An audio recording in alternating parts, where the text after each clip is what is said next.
tarde, pessoal. O meu nome é Laís, eu sou bióloga e atualmente eu estou dando aulas no estado, aqui na cidade de Ribeirão Preto. Eu dou aulas de ciências e de biologia. Eu quero agradecer o convite do pessoal do curso de letramento climático para formadores. Eu fiquei muito feliz com o convite. E eu estou aqui para falar um pouquinho hoje para vocês sobre esse tema que me agrada muito, né? E é sobre a perda da biodiversidade e as mudanças climáticas, o risco de uma extinção em massa. Então, eu vou falar um pouco dos conceitos, né, de cada um desses conceitos, e depois da relação de cada um desses conceitos, né. Eu tenho trabalhado esse conceito na segunda série do ensino médio. Então, eu queria começar com essa imagem, né, para a gente refletir um pouco sobre como que o clima, como que as mudanças climáticas têm afetado a gente e o que essa imagem mostra para a gente, né? O que ela faz a gente refletir e como que essa imagem tem se tornado cada vez mais comum, né? Por mais que ela traz coisas negativas para a gente, ela tem se tornado tão comum que a gente passa por ela desapercebido e a gente não dá o devido valor e peso que ela merece, né? Então, a emissão de poluentes na atmosfera por fábricas, o número excessivo de automóveis, o desmatamento, a poluição, todos esses fatores, né, que a gente trabalha como causas de mudanças climáticas, o degelo, o aumento do nível do mar, né, tudo isso que está acontecendo, o aumento da temperatura na Terra e os extremos climáticos que a gente está vendo, né, nos dias de hoje, como, por exemplo, as ondas de calor na Europa que a gente teve o ano passado, que a gente está tendo vários anos seguintes, isso mostra, né, o aumento da temperatura na Terra, isso são evidências do aumento da temperatura na Terra, e essas são as mudanças climáticas que a gente está vendo recentemente. Agora, falando um pouquinho de Brasil, né? Essa semana a gente teve uma tragédia em Recife, na cidade de Recife. Recife está quase que a nível do mar, né? Então, choveu lá em 4 dias o suficiente para ter o suficiente que teria que ter chovido em 1 mês. Então, isso é considerado já um resultado de mudança climática, né? Então, já teve um número de mortes já muito grande, né? E isso foi notícia e não é culpa da natureza, é culpa de como que é culpa da forma de como a sociedade se estrutura, né? Então, a gente tem uma tragédia acontecendo por conta dessa mudança climática. Então, os alunos me perguntam muito, nossa, mas como que um lugar que era muito quente hoje está muito frio? Ou, nossa, chovia menos, agora nesse lugar está chovendo muito mais. Então, esses são esses extremos climáticos, meteorológicos, né, estão cada vez estão ocorrendo de forma muito acelerada por conta de ações antrópicas, né, de ações do homem. Essas mudanças iriam ocorrer de qualquer forma, mas está ocorrendo de uma maneira muito mais rápida por conta de ações do homem, né, do que a gente está fazendo com a natureza. Então, as mudanças climáticas são mudanças no clima do planeta, né, com relação à temperatura do clima, só que essa rápida mudança devido ao uso excessivo do homem com a queima de combustíveis fósseis, por exemplo, petróleo, gás e carvão, faz com que esses combustíveis liberem os gases de efeito estufa, principalmente o dióxido de carbono, mas a gente tem também o metano, né, liberado na agropecuária, os óxidos, os nitratos e outros, E esses gases, eles retêm o calor do Sol e mantêm a temperatura do planeta, mantém a temperatura, fazendo com que essa temperatura aumente. Então, essa temperatura fica retida lá. Então, essa é a relação entre as mudanças climáticas, o efeito estufa e o aquecimento global. Então, muitas vezes os alunos têm esses conceitos na cabeça, só que é muito difícil fazer essa relação entre todos esses conceitos. Então, o que aconteceria no mundo se... O que vai acontecer, né, no mundo se ninguém parar de emitir os gases do efeito estufa? As previsões, a gente, né, já tem visto as previsões feitas pelos cientistas para o pior cenário, o aumento do nível do mar, o degelo nas regiões árticas e o aumento da temperatura, né? Então, o que pode acontecer são essas previsões. Para o Rio de Janeiro, por exemplo, vai acontecer muitas inundações, né, cidades costeiras, o aumento da temperatura, o bioma da Caatinga começa a ter uma desertificação, então são desertificações em áreas, por exemplo, nesse bioma, um aumento da temperatura muito grande e o derretimento do gelo em áreas que já tem esse derretimento acontecendo. Isso é previsto até o ano de 2100. Segundo a fonte do IPCC. Então, de novo, se essa situação não for controlada para humanos e para a natureza, o que a gente tem? A gente tem um aumento catastrófico, né, em relação à temperatura, com secas muito grandes, secas muito intensas, muito frequentes, um aumento da temperatura do mar, né, da temperatura não, desculpa, um aumento do nível do mar, e a gente tem... a extinção em massa das espécies, que é o que a gente vai falar aqui, então, né, essa relação, como que acontece essa relação. Então, a gente já sabe que as atividades humanas relacionadas podem provocar mudanças, que as mudanças climáticas afetam todas as regiões do planeta, né, que elas já afetam todas as regiões do planeta, causando mudanças irreversíveis. E algumas mudanças, felizmente, não são irreversíveis, né? Então elas podem ser interrompidas se a gente conseguir reduzir as emissões dos gases do efeito estufa, reduzindo, então, fazendo uma redução em algumas mudanças, reduzindo as consequências das mudanças climáticas. E as atividades humanas, então, podem provocar, né? Provocam, já estão provocando, esses eventos climáticos extremos, como eu falei, as ondas de calor na Europa, as chuvas cada vez mais fortes, mais intensas, lugares que não tinham e agora tem, lugares que eram mais frios agora estão mais quentes, lugares que eram mais quentes agora estão mais frios.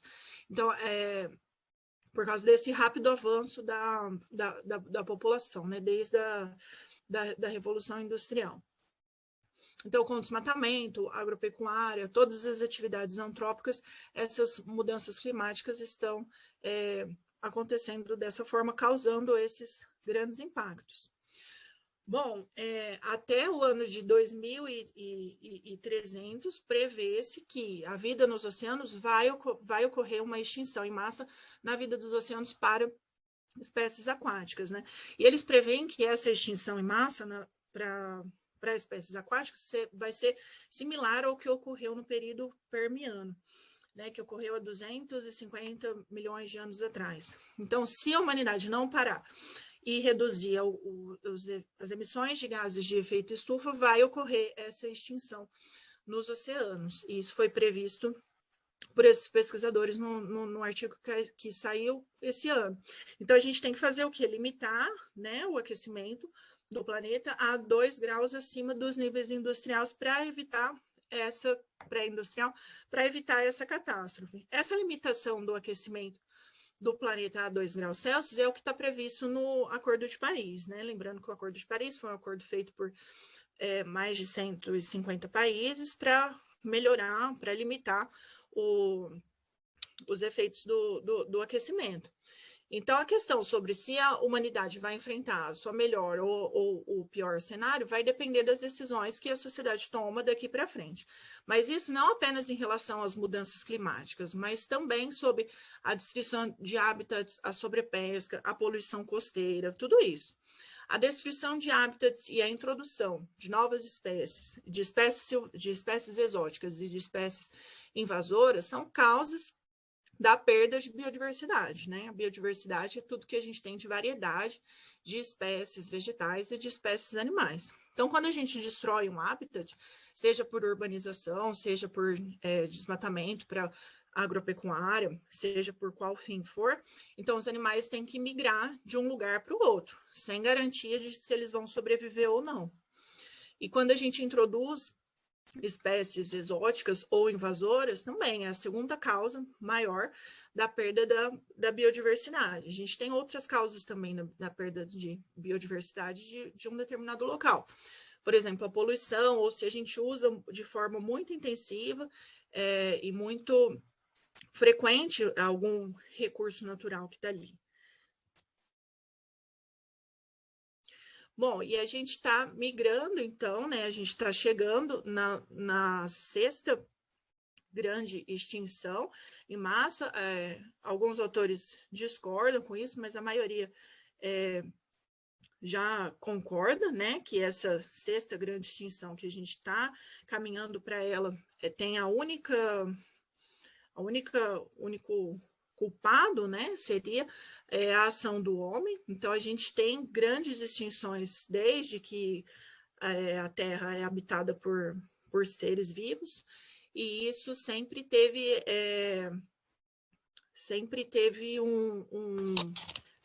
causas mais naturais, né?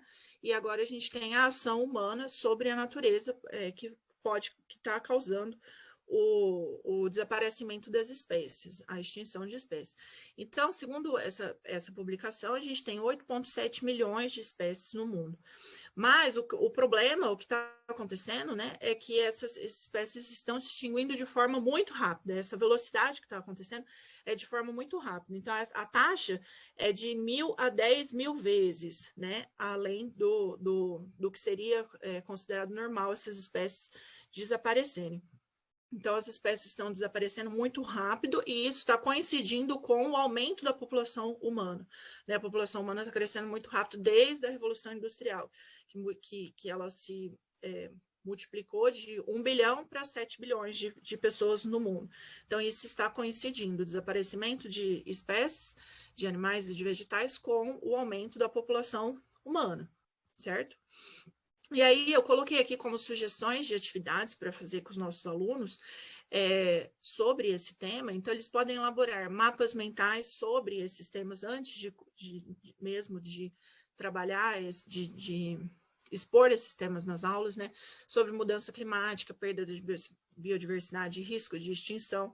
A gente pode ler e interpretar artigos juntos sobre esse tema, fazer simulações e previsões sobre níveis de CO2, que eu vou passar mais para frente, e também elaborar alguns seminários. Coloquei como sugestão esse filme, que é Onde Está a Segunda, né, que trata sobre a superpopulação, e aí ele fala sobre um país, né, no futuro, assim, de como que seria uma coisa bem absurda, mas que pode talvez acontecer. Ele fala de criogênese, né? Então, eu coloquei uma sugestão aí de filme que a gente pode trabalhar. Aqui 2 artigos que falam sobre isso, que a gente poderia trabalhar em sala de aula, mas lógico, depois traduzindo, né, levando para os alunos talvez só o resumo, alguma coisa assim, para eles terem ideia de como que isso é trabalhado. E aqui uma atividade que eu já trabalhei em sala, muito legal, que é um site, chama iniciativaverde.org.br, só para eles terem uma ideia de como que a gente gasta e como que a gente gasta, não, como que a gente polui com os nossos gastos básicos em casa, assim. Então, como que eu estou contribuindo para o planeta, né? Então, eu pedi para eles levarem conta de luz, quanto que eles gastam de gás e que cada um gasta transportando, né? Indo para a escola, ou seja, transporte individual, coletivo, o aéreo não, enfim. E aí, para a gente fazer dentro da sala de aula, quanto que cada um gastaria, né, em relação a nível de emissão de CO2. Tá? Então, eu coloquei aqui um exemplo das minhas contas de luz, gás e o carro, mas aí a ideia é que cada aluno faça no aplicativo ou no computador os seus gastos, e aí, assim, aí eu mostro aqui nesse site, você coloca lá, tipo uma calculadora, e aí ele faz a emissão de CO2 e a porcentagem disso. Então, é muito legal, assim, eles ficam horrorizados do tanto que gasta, né? Você coloca o valor lá e ele coloca a porcentagem, e aí no final ele fala, para compensar suas emissões de CO2, você precisa restaurar tantos metros quadrados de floresta, e isso equivaleria a X árvores, né? Então, assim, você tem que plantar 6 árvores por dia, por dia ou por mês, para compensar os seus gastos de para compensar os seus gastos, o tanto que você gasta e o tanto que você está poluindo o ambiente com CO2. Aí ele explica o que é pegada de carbono, então é muito legal esse site. Aqui uma outra ideia de atividade, entrar no site do ICMBio, e ele tem um diagnóstico lá do risco de extinção de espécies, então separado por grupos taxonômicos, mostrando que espécies estão ameaçadas, quais não estão, então tem um levantamento, dá para fazer também essa atividade com alunos. E utiliza, fazendo um paralelo com com o site da lista vermelha, mostrando quais animais estão em extinção, quais estão ameaçados, quais estão em vulnerabilidade, e sempre para mostrar a importância, né, de que em 2014 a gente tinha 698 espécies em extinção, e hoje tem 1.399, então, que é muito mostrar essa importância das espécies que estão em extinção, que a gente está perdendo biodiversidade, sempre trabalhando esse tema com eles. E é isso. Gente, espero que tenham abordado aí todos os temas e que vocês tenham gostado. Obrigada.